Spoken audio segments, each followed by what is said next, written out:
할렐루야.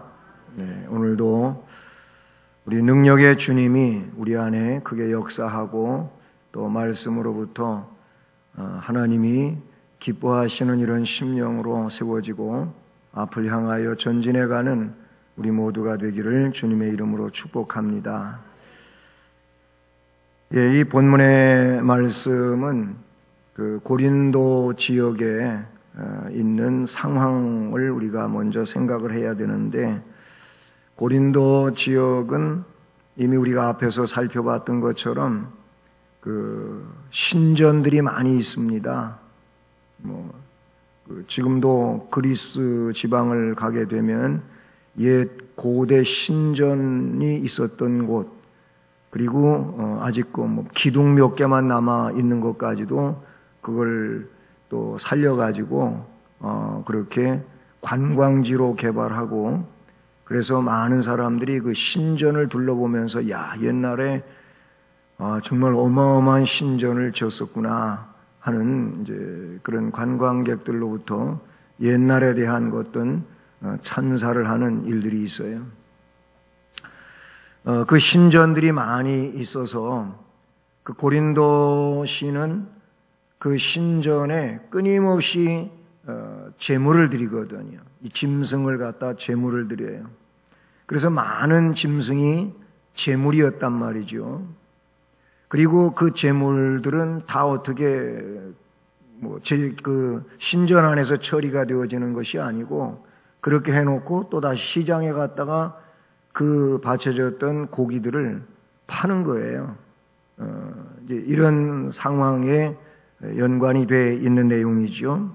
우상한테 바쳐졌던 이 제물을 먹는 일에 대해서 지금 말씀하고 있다, 그런 얘기예요.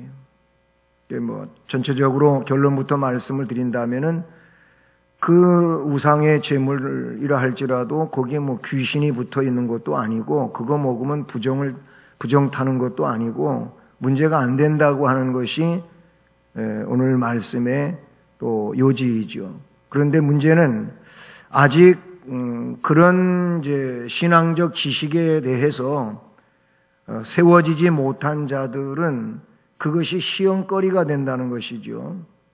그래서 성숙한 신앙인들로서 그게 하나님이 음식을 우리에게 먹으라고 주신 건데, 그런데 거기에 무슨 먹어서 죄를 짓고 잘못되는 이런 식으로 생각하지 않아도 된다고 하는 것이 바울의 견해거든요.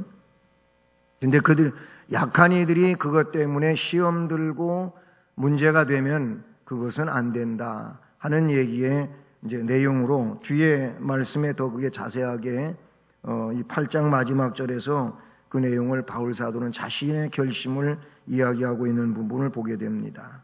그래서 오늘 이 말씀은 그것에 근거해가지고 이제 말씀을 펼쳐나가는 내용의 과정에 있는데, 저는 이 말씀에서 오늘 내용을 한 세 가지로 이렇게 크게 분류를 해봅니다. 하나는 뭐냐면은, 그 지식이 있다고 하는 신앙인들에게 라는 내용으로 생각해 볼 수 있는 문단이 있고요.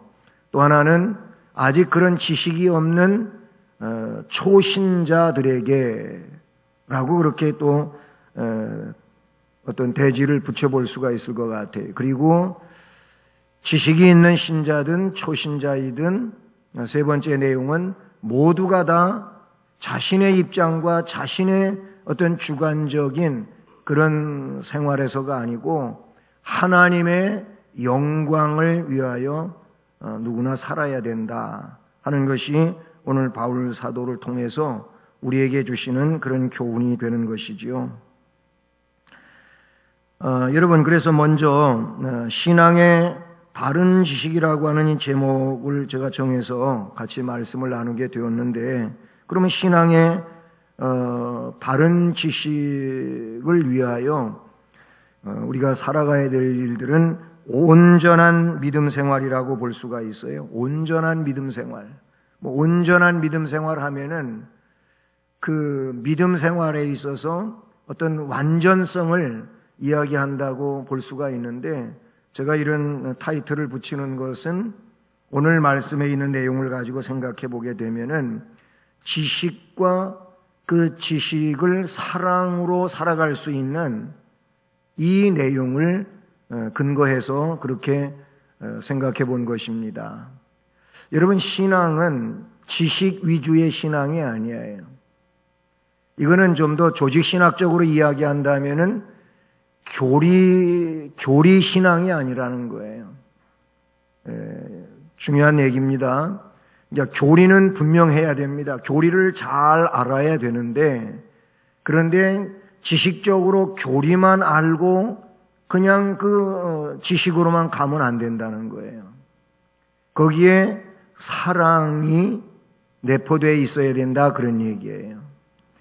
오늘 말씀해 보면은요, 그래서 1절에서 뭘 이야기합니까? 우상의 제물에 대하여는 우리가 다 지식이 있는 줄을 아나, 지식은 교만하게 하며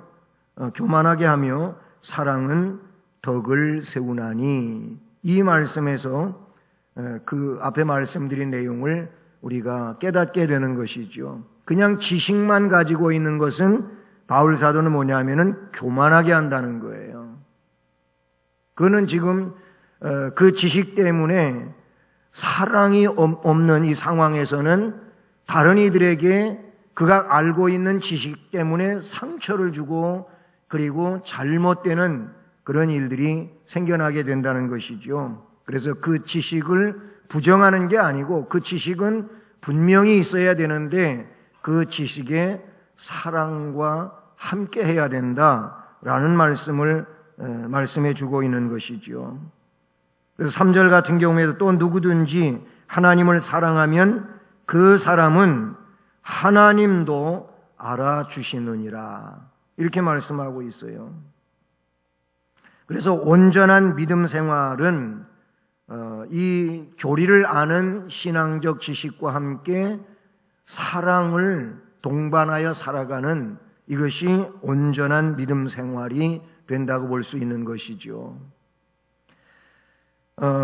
달리 생각을 해보면 이 온전한 믿음 생활은 그러니까 지혜로운 생활이에요. 지혜로운 생활. 지혜롭다고 하는 것은 나 혼자 지식 위주로 살아가는 것이 아니고 내가 살아가는 삶의 내용들을 통하여 나와 관계되어져 있는 그런 사람들에게 유익을 주는 것이 지혜로운 생활입니다. 어떤 분에 대해서는 우리 스스로도 그래요. 아, 저분은 참 믿음이 훌륭하다, 이렇게 일단은 표현은 하는데, 근데 거기에 단서를 붙이는 내용들이 있어요. 그 단서를 붙이는 내용에 있어서 저분이 그것만 아니면 참 훌륭한데, 이런 그 단서가 붙을 때가 있어요. 다 잘하고 훌륭한데 그거 하나 때문에 그 잘한 것, 그렇게 훌륭하게 했던 것, 그거를 전부 다 무너뜨리는 이런 상황이 된다는 거예요. 왜 그렇습니까? 결국 지혜롭지 못해서 그러는 거예요. 정말 누가 봐도 여러 가지로 훌륭한 것 같아요. 그런데 그 한 가지가 그 훌륭하다고 하는 것 이상으로 굉장히 큰 내용이란 말이에요. 그래서 그 모든 것들을 전부 물거품이 되게 하고 무너뜨리는 일이 되는 거죠. 이게 지혜롭지 못한 것이고, 달리 이야기하면은 덕스럽지 못한 거예요.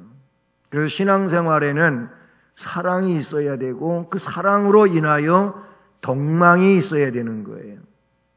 그래서 베드로 사도를 통하여 이야기할 때에도 덕에 대하여 이야기하고 있는 거예요. 덕이 있어야 되는 거예요. 그렇지 않으면 결국은 그게 흠이 되고 허물이 되고 문제가 된다는 것이죠. 지혜로운 생활로서 덕이 있어야 된다. 그리고 나 혼자 사는 게 아니거든요. 우리는 공동체 생활을 하는 겁니다. 교회는 하나님이 세운 공동체이거든요. 이 하나님이 세운 공동체 안에서 한 지체로서 다른 지체들을 섬기는 입장에 있단 말이죠. 이게 교회거든요. 그렇다면 이 공동체 안에서 함께 믿음으로 살아갈 때 상대에게 유익을 주는 생활이 결국은 온전한 믿음 생활이라고 볼 수가 있어요. 그냥 독불장군식으로 자기 혼자만 있는 것처럼 그냥 자기 주장을 펼치고 그렇게 자기 스스로 사람들을 대하며 나가는 이런 일들은 이것은 우리 주님이 원하는 게 아닌 거예요. 그래서 상대의 유익을 위하여 사는 일이 지혜로운 믿음 생활이고 또한 이것이 온전한 믿음 생활이라 이렇게 볼 수가 있는 거예요. 뒷부분에서도 나오겠습니다만은 결국 종국적인 내용은 뭐냐면 이런 모든 것들이 다 어우러져 가지고 하나님께 영광을 돌려야 된다 그런 얘기예요. 그렇잖아요. 우리가 하나님의 영광을 가리우면서 믿음으로 산다고 한다면 그것은 바르지 않은 거잖아요. 진정 바른 믿음 생활은 어떤 내용에 있어서도 하나님께 영광이 돌려져야지 그 하나님의 영광을 가리우는 일은 온전한 믿음 생활이 될 수가 없다는 것이죠. 그래서 지식이 있는 여기 말씀에 우상의 제물에 대하여는 우리가 다 지식이 있는 줄을 아나 지식이 있는 줄을 알고는 있는데 그런데 그 잘못된 지식이 여기서 잘못된 지식은 사랑이 동반되지 않은 이 내용을 말하는 거예요. 그것은 결국 교만이라는 겁니다. 교만. 사랑이 동반되어야 상대에 대하여 배려할 줄 알고 그를 도울 줄 알고 아니면 그를 자꾸 뭔가 연약한 상태에 있으면 끌어올릴 수 있는 이런 상황이 되어야 되는데 그렇지 않으면 결과적으로 이건 교만이죠. 잘못된 지식 안에 그가 살고 있다는 것입니다. 그래서 2절은 이렇게 말해요. 2절을 같이 읽어보십니다. 시작. 만일 누구든지 무엇을 아는 줄로 생각하면 아직도 마땅히 알 것을 알지 못하는 것이요. 이렇게 말씀합니다. 갈라디아서에서는 이 같은 뉘앙스를 가지고 있는 내용을 어떻게 이야기하고 있느냐 하면은 누구든지 선줄로 생각하는 자는 넘어질까 조심하라. 그랬어요. 나는 이 정도면 됐지 않았느냐? 나 같은 정도면 괜찮지. 이런 생각을 가지고 살아간다면 넘어진다는 거예요.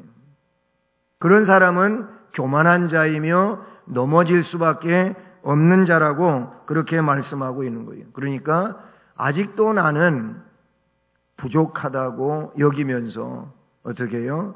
겸손하라는 거예요. 겸손하라고. 응? 무엇을 아는 줄로 생각하고 그럴 논리를 펴게 되면 이것은 뭐예요? 교만이라는 것이죠. 항상 부족하다고 느끼고 겸손한 자세로 그래서 그곳에서 섬기고 그렇게 해야 된다는 거예요. 그래서 바울 사도는 그랬어요. 우리 주님은 뭐라고 말씀하셨어요?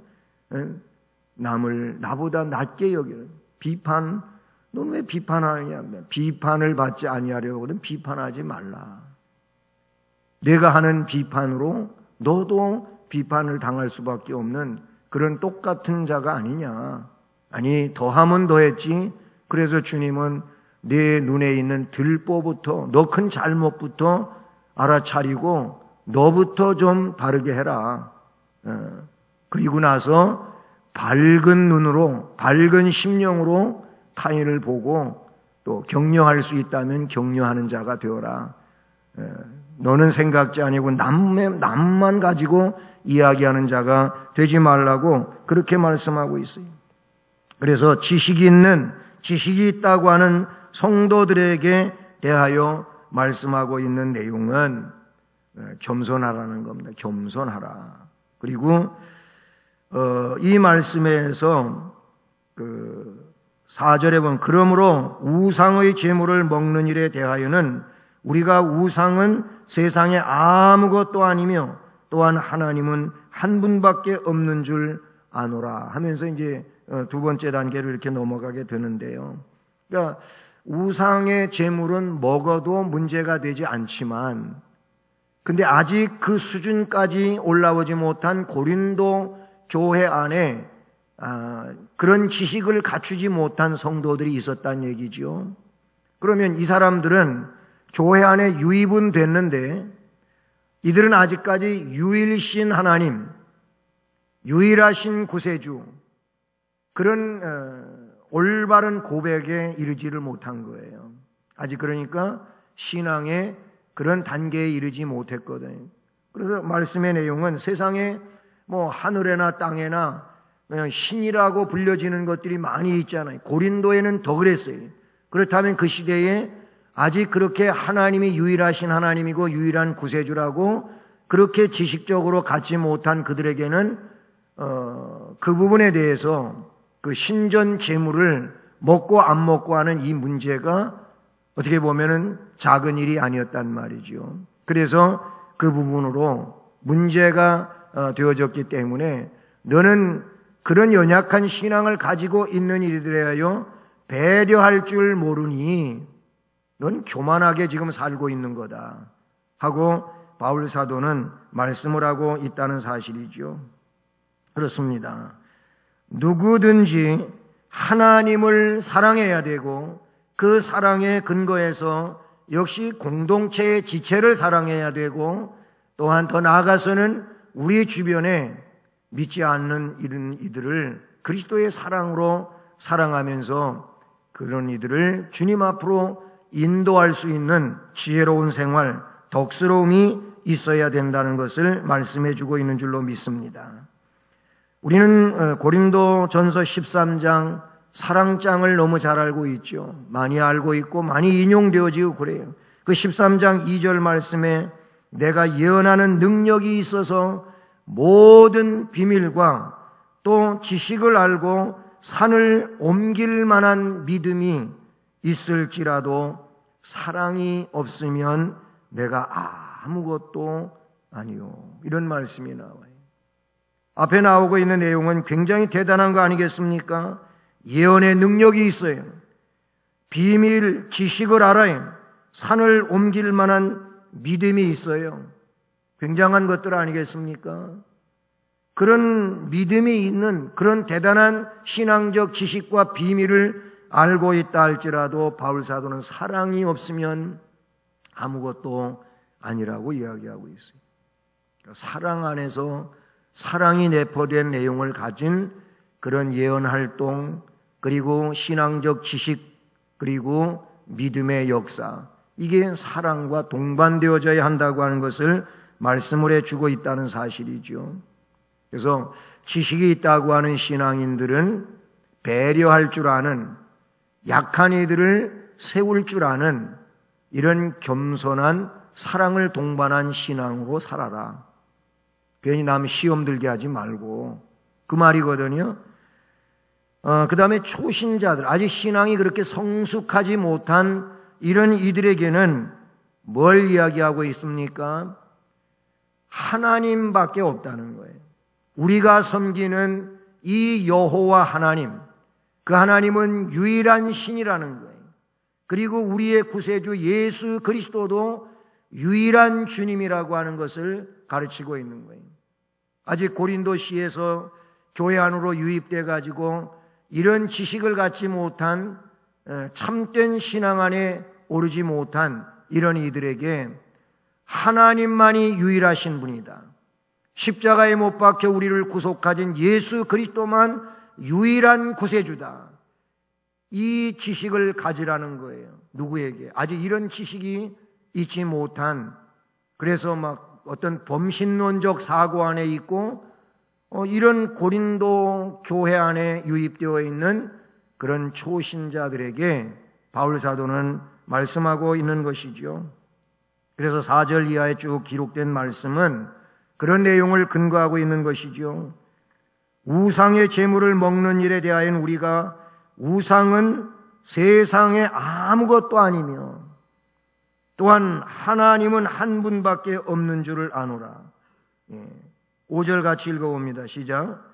비록 하늘에나 땅에나 신이라 불리는 자가 있어 많은 신과 많은 주가 있으나 6절도 그러나 우리에게는 한 하나님 곧 아버지가 계시니 만물이 그에게서 났고 우리도 그를 위하여 있고 또한 한 주 예수 그리스도께서 계시니 만물이 그로 말미암고 우리도 그로 말미암아 있느니라. 아멘.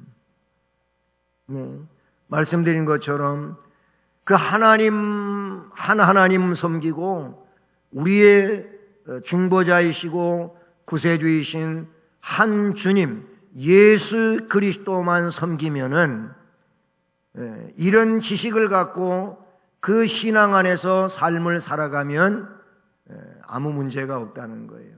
우상의 재물을 먹는 일도 문제가 되지 않는다 하고 그런 일에 대해서 아직도 제대로 소화해내지 못하고 있는 이들에게 바울 사도는 가르치고 있다는 사실이지요. 그렇습니다. 우상도 그 재물도 하나님 안에서는 아무것도 아니고 단지 피조물일 뿐이고 사람들에게 하나님께서 먹으라고 주신 것이다. 그 이상도 이하도 아니라고 말씀해 주고 있는 것이죠. 그렇습니다. 한 하나님은 만물의 근원이시지요. 비록 하늘에나 땅에나 신이라 불리우는 자가 있어 많은 신과 많은 주가 있다 할지라도 그러나 우리에게는 한 하나님 아버지가 계시니 만물이 그에게서 났고 우리도 그를 위하여 있고 또한 한 주 예수 그리스도께서 계시니 만물이 그로 말미암았다. 하나님은 위대한 창조자이십니다. 만물이 그의 창조 솜씨에서 나온 것입니다. 하나님은 영원하신 분이잖아요. 영원히 스스로 존재하는 자존자이시단 말이에요. 시작도 없고 끝도 없는 분이란 말이죠. 그러나 우리는 그 하나님에 의하여 창조되어졌잖아요. 어느 시점에 하나님께서 우리를 창조하셨고, 우주를 창조하셨고, 그리고 이 지구 안에 우리를 살게 하시고, 하나님의 영광과 거룩한 역사를 위하여 이 땅 위에서 하나님 나라를 위해 일하게 하신 줄로 믿습니다. 그래요. 하나님은 말씀으로 모든 만물을 창조하셨어요. 그리고 그 만물을 인간으로 하여금 다스리도록 권한을 부여해 주신 줄로 믿습니다. 이것은 모든 만물의 생명이 그 하나님께서 나왔으며 또한 생명의 근원이 하나님임을 나타내 주고 있는 내용인 줄로 믿습니다. 그리고 하나님은 만물의 목적에 대하여 하나님이 영광을 받으시기 위한 것인 줄로 믿습니다. 우리도 그로 말미암아 있다는 이 말씀에서 우리가 생각해 보아야 하는 것이죠. 모든 것은 하나님의 영광을 나타냈고 그를 위하여 찬양하는 목적을 지니고 있다는 사실이죠. 전 우주는 하나님을 향해 있는 것입니다. 그렇기 때문에 지적인 피조물들이 인간이 하나님 안에서 이러한 그들 존재의 목적을 발견하지 않는 한, 또한 그들이 하나님의 영광을 구하지 않는 한 그들은 다른 피조물과의 조화에서 떨어지고 그들의 삶은 실패하게 될 것입니다. 우리는 자신을 위해서가 아니라 하나님을 위하여 창조되었음을 기억하고 그 하나님 앞에 영광을 돌려야 할 줄로 믿습니다. 우리 고린도전서 10장으로 한번 넘어가 봅니다. 10장 후반에서 10장 31절로 마지막 절인 33절. 지금 설명한 이 내용이 이 말씀에 담겨져 있습니다. 같이 읽어보시겠습니다. 그런즉 너희가 먹든지 마시든지 무엇을 하든지 다 하나님의 영광을 위하여 하라. 유대인에게나 헬라인에게나 하나님의 교회에나 거치는 자가 되지 말고 나와 같이 모든 일에 모든 사람을 기쁘게 하여 자신의 유익을 구하지 아니하고 많은 사람의 유익을 구하여 그들로 구원을 받게 하라. 아멘. 이처럼 우리는 먹는 일, 마시는 일, 어떤 일을 하든지 그 일들을 다 하나님의 영광을 위해서 해야 됩니다. 예. 여기는 유대인이나 헬라인이나 또는 하나님의 교회에서나 그 어디에서나 거치는 자가 되지 말라. 걸림돌이 되지 말라는 거예요. 우리는 걸림돌이 있어도 그 걸림돌을 어떻게 해요? 치워주는 자가 되어야지 우리 스스로가 상대에게 걸림돌이 되면 안 되는 거예요. 그거는 하나님의 영광을 위한 일이 아닌 겁니다. 그래서 우리는 먼저 내가 눈으로 본 것 그리고 귀로 들어서 깨달은 것에 대하여 먼저 활동하고 그리고 움직이는 자가 되어야 하는 겁니다. 그게 훌륭한 거예요. 그게 정말로 역사하는 신앙인인 줄 믿습니다. 그렇게 해야 되는 거예요. 눈으로 보면서 뻔히 저거는 지저분한 것이고 치워야 된다. 근데 다른 사람이 하겠지. 이거는 바른 기독교인의 모습이 아닌 거예요. 내가 먼저 보았다고 하는 것은 하나님이 나보고 그거를 어떻게 하라고 해결하라고 보게 하신 거예요. 이게 하나님과 나와의 관계 속에서 올바른 것이죠. 그런데 같은 교회 안에서 우리가 많은 분들이 믿음 생활을 하는데 그냥 그 일은 누가 할 일, 저 일은 누가 할 일 스스로 그렇게 하는데 그런 거 아니에요. 우리는 뭔 말씀을 읽거나 듣고 깨달은 일이 있다면 하나님이 나에게 그걸 깨우쳐 주신 것은 그 일을 나보고 먼저 하라고 깨우쳐 주시는 거예요. 이게 적극적인 신앙인이고 능동적 신앙 활동이라고 볼 수가 있다 그런 얘기예요. 그리고 이런 내용이 살아 움직이는 거거든요. 아직 그걸 깨닫지 못하고 눈에 보여져도 귀에 들어와도 그렇게 대하여 생각할 수 없고 할 수 없는 일은 아직 죄송하지만 유아기적 신앙, 어린 신앙인일 수밖에 없는 거예요. 신앙의 연조와 상관이 없어요. 그게 어린 신앙인이고 그 자체가 나는 아직 어린아이입니다 하는 얘기인 거예요. 도로에 운전하고 다니면서 우리가 많이 볼 수 있는 거는 아주 기발한 그런 아이디어를 발휘해가지고 그렇게 문구를 만들어서 차에다 스티커로 붙이고 다니는 분들도 있는데 많은 내용이 뭐냐면 아기가 타고 있어요 이거더라고요.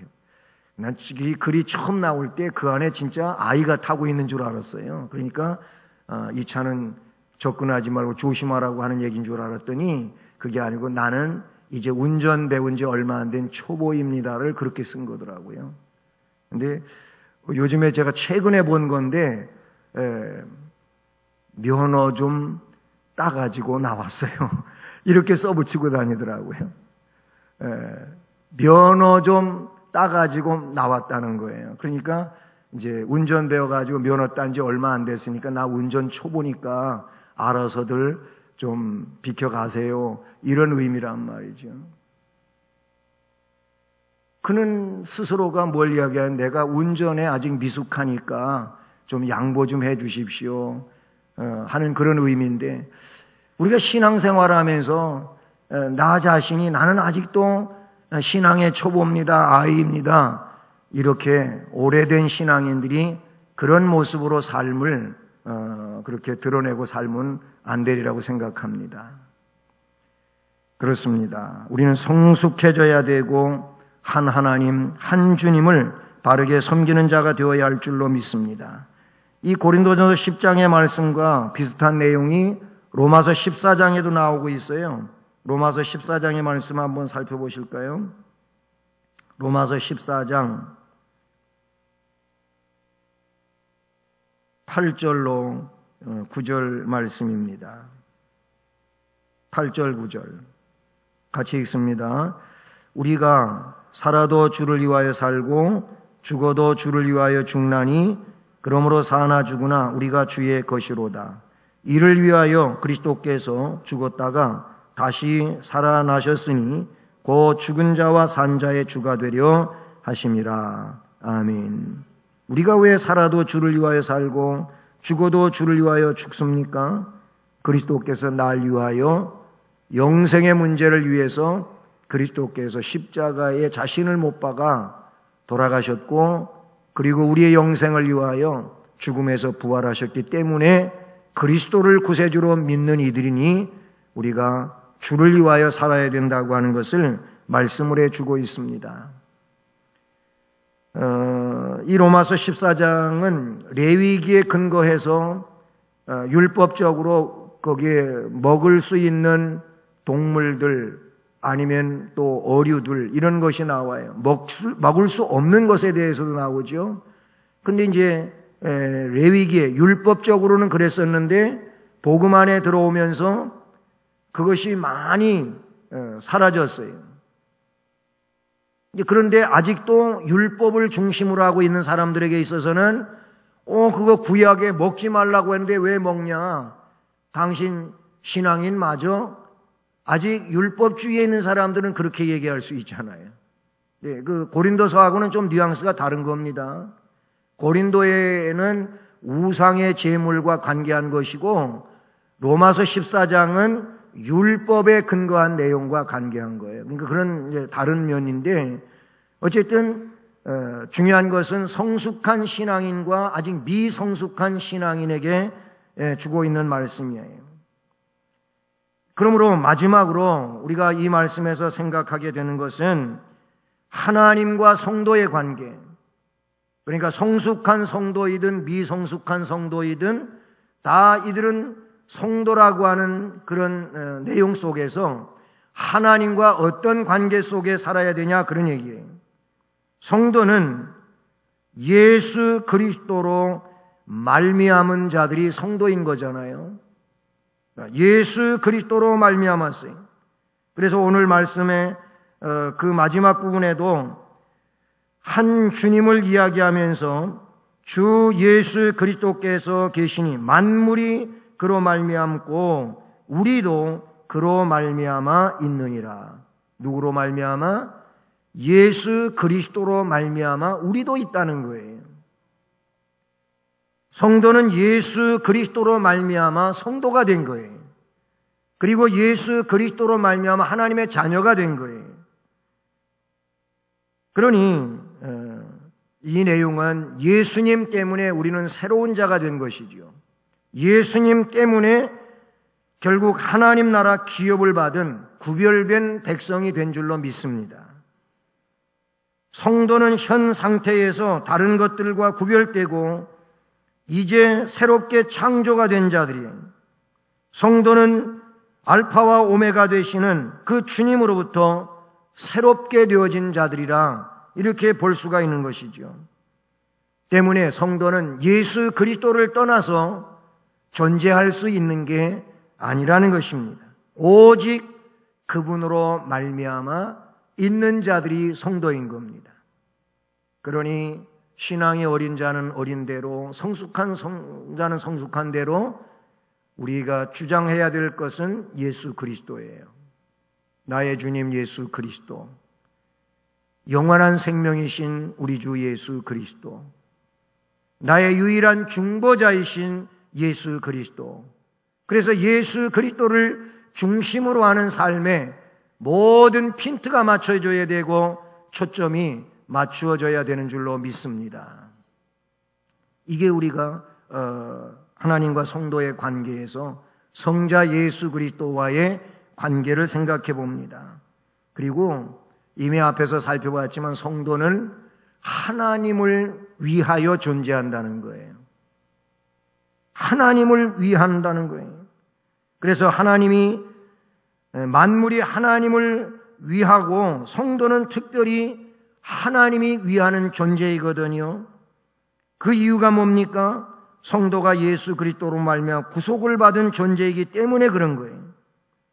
그러므로 하나님은 성도들을 어떻게 보살피고 그들을 지키시냐면은 눈동자처럼 지킨다고 하는 구약의 표현이에요. 예? 눈동자와 같이 지키신다는 거예요. 신명기에 나오는 그런 말씀인데요. 눈동자처럼 지켜주신다고 했어요. 하나님은 그 백성을 그와 같이 지키시는 은혜로운 하나님이신 줄로 믿습니다. 그리고 불꽃 같은 눈으로 지켜주신다고 말씀하고 있잖아요. 그렇다면 이런 하나님의 보호와 인도와 사랑을 받는 성도는 하나님을 위하여 살아가야 될 줄로 믿습니다. 그렇습니다. 그래서 우리는 하나님의 영광을 위해서 먹든지 마시든지 뭘 하든지 살아야 되는 겁니다. 예? 죽어도 살아도 주를 위하여 살아야 되는 그런 존재인 것을 기억하고 오직 구세주 예수 그리스도만을 위해서 이토록 우리를 사랑해 주시고 지켜주시는 하나님을 위해서 살아가는 존재가 되어야 할 줄로 믿습니다. 먹고 마시는 문제도 하나님의 영광을 위하여 그렇게 해야 될 줄로 믿습니다. 사랑하는 여러분, 모쪼록 우리가 살아가는 삶의 내용들 가운데서 좀 성숙한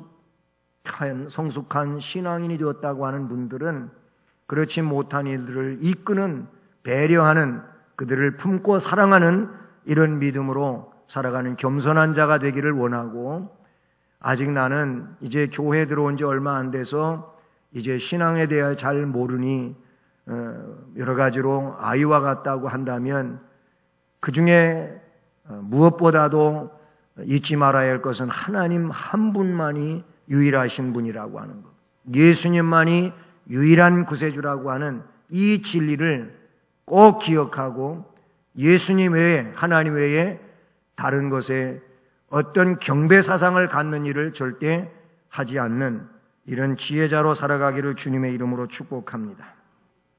사랑의 하나님 아버지, 감사를 드립니다. 또한 귀한 시간